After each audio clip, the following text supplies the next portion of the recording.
ये 1945 था जब जापान पर अमेरिका ने 2 परमाणु बम गिराए थे। द्वितीय विश्व युद्ध में आधा यूरोप बर्बाद हो गया था। कोरिया युद्ध से निकला दक्षिणी कोरिया गरीबी से घिरा हुआ था। सिंगापुर गंदगी और बीमारियों के लिए जाना जाता था।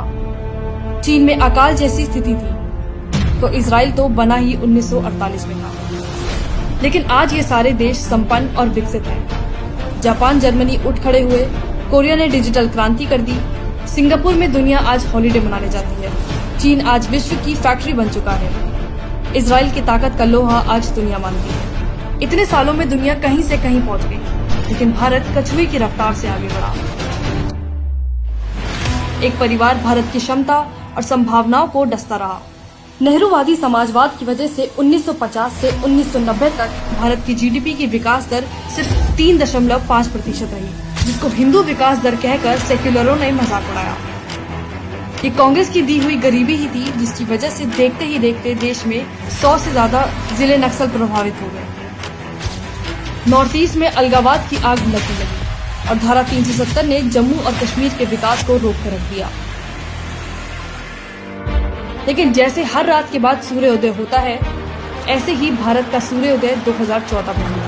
मैं नरेंद्र दामोदर दास मोदी सरकार ने धारा 370 खत्म करके जम्मू और कश्मीर को 2 परिवार की गुलामी से आजाद कराया, जिसके बाद राजौरी में आजादी के बाद पहली बार 20,000 घरों तक पहुंची बिजली आ गई तो जैसे एक रोशनी आ गई हमारे घर में। हमें बिजली की बहुत बड़ी जरूरत है। इससे पहले हम बहुत दिक्कत थे और बहुत तंगदस्त थे हर चीज से।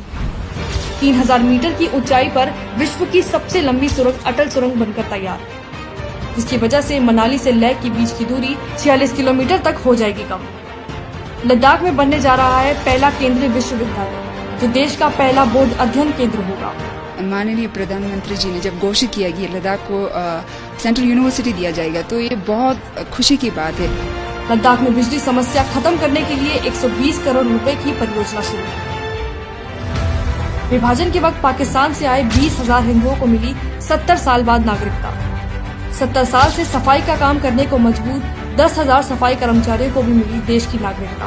पिछले 1 वर्ष में 10,000 लोगों को मिली जम्मू और कश्मीर में सरकारी नौकरी। आज तो हमें खुशी की बात है कि हमारे को नागरिकता मिल रही है। यहाँ आया सुकून से नींद आ रही है। धन्यवाद हो रही है इधर की सरकार की और मोदी साहब की।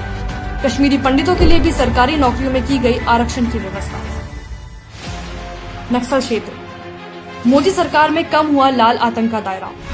4 सालों में 44 जिले हुए नक्सल मुक्त, करीब 50% तक कम हुई नक्सली हिंसा।